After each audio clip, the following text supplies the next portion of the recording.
Hi Praveen, என் பேர் ஷஹாப். நான் மதுரையிலேருந்து பேசுகிறேன்.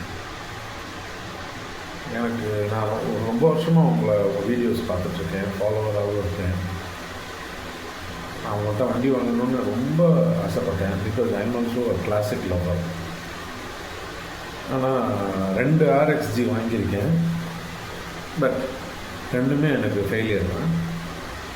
ஆனால் நீங்கள் புல்லட்டை காமிக்கும் போதெல்லாம் எனக்கு ரொம்ப ஆசையாக இருக்கும், ஒன்று வாங்கிடணும், இல்லை ஒரு ஜாவா வாங்கிடணும் உங்கள்கிட்ட அப்படின்னு. நீங்கள் எந்த வண்டி எடுத்துகிட்டு அந்த டபுள் ரோடில் ஒரு ரவுண்ட் அடிச்சுட்டு வரும்போது இந்த வண்டியை நம்ம வாங்கிட மாட்டோமான்னு ரொம்ப ஏங்கியிருக்கேன். இப்போ நீங்கள் கிளம்புறேன்னு சொல்கிறது எனக்கு ரொம்ப சந்தோஷத்தை கொடுக்குது. ஏன்னு கேட்டிங்கன்னா, அடுத்த நாள் வச்சிருக்கிற ஆச்சரியங்கள் என்னங்கிறது நமக்கு தெரியவே தெரியாது.